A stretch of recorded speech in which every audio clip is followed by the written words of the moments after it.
Hello, and welcome to your daily oracle reading for Monday, March 2nd, 2020. I'm Linda the Lightworker. I'm so glad you're here. Let's jump into our cards. Our first card today is, this is a general reading for everyone. And so our first card today is the Seeker of Pentacles. Now, the suit of Pentacles typically represents all the earth signs, which are Capricorn, Taurus, and Virgo. But this is a general reading for everyone. So the Seeker of Pentacles is equal to the page in a traditional tarot set.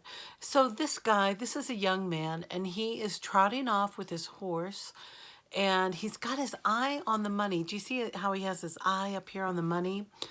But what he's not doing, now the court cards, and especially like the page, typically represents like a younger man, or it might be an immature idea or an adolescent idea. So sometimes, you know, when we have trauma, we all have trauma. When we have beliefs that stem from something, sometimes we make those decisions at very young ages, and it's powerful. Most people I've met have had an intense confirming ideal that they've carried with them since they were around 8 years old. And some have some that were when they were 14 or 15, wherever some big development grows with us spiritually as children and adolescents. So we hang on to those ideas as we move forward.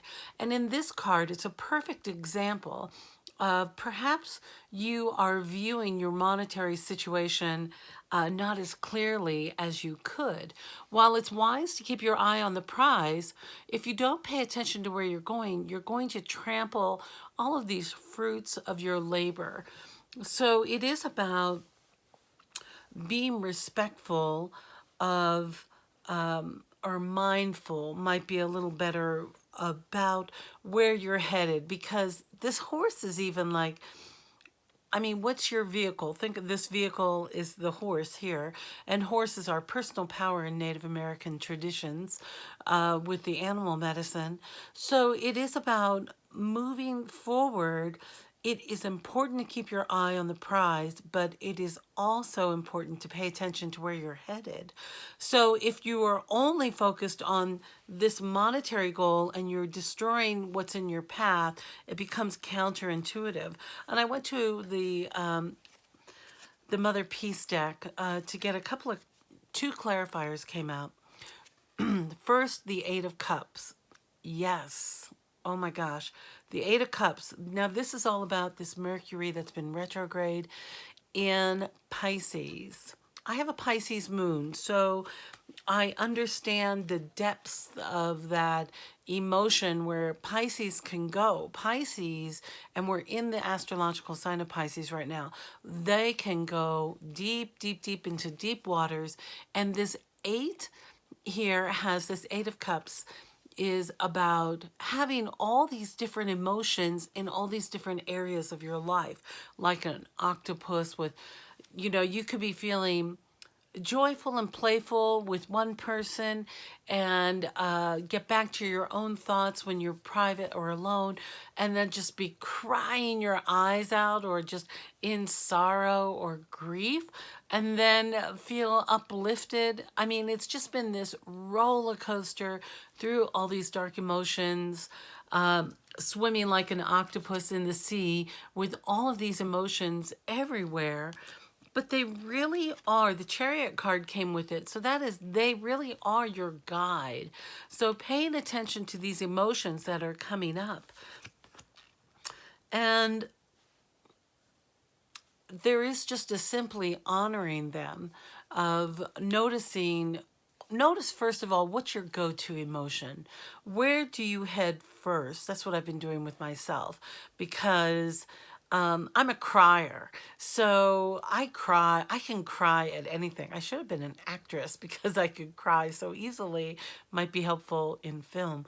But my ability to cry used to drive my mother crazy, because I mean, I can go to sorrow and grief and darkness and pain and woe so easily. So my challenge is keeping my energy a little bit lighter, paying attention to when I'm feeling like crying. Like, is that a true situation?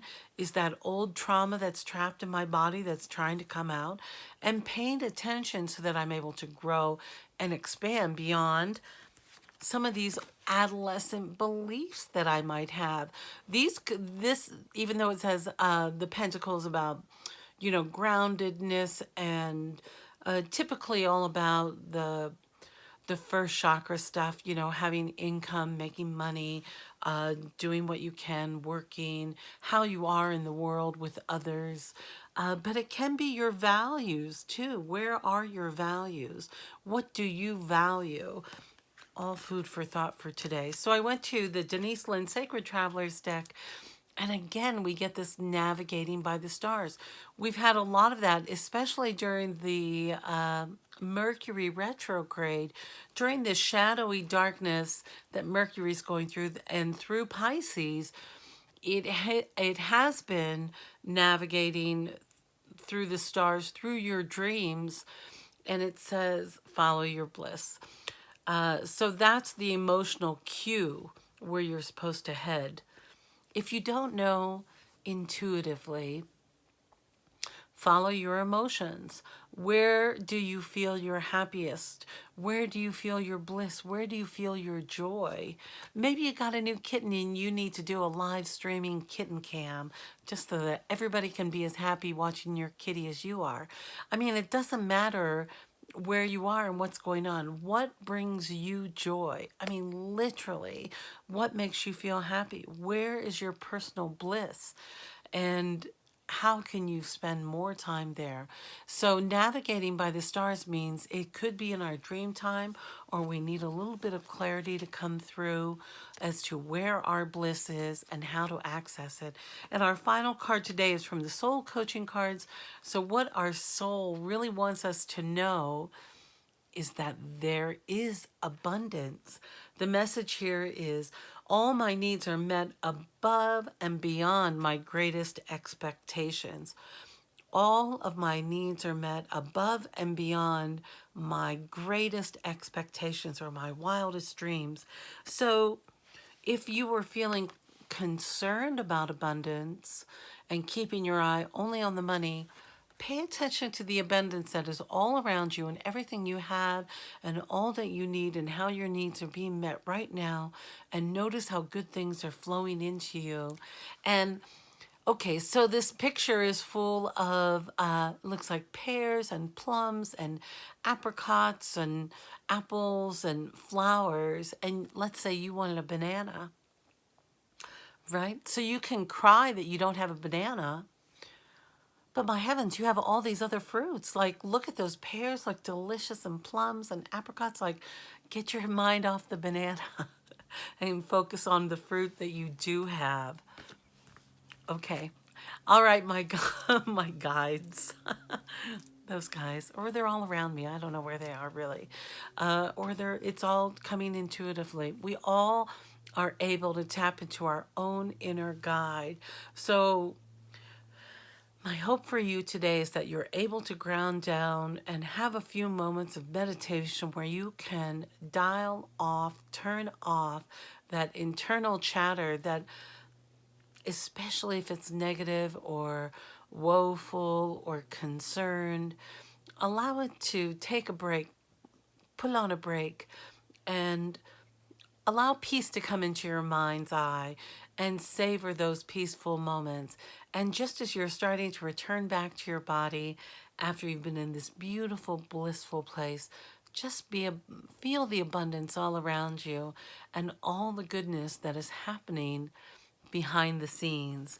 I know sometimes it may feel very dark there, but it really is following what makes us feel good, to find our life purpose, and to do our best to stay on this path that we've chosen one day, just one day at a time.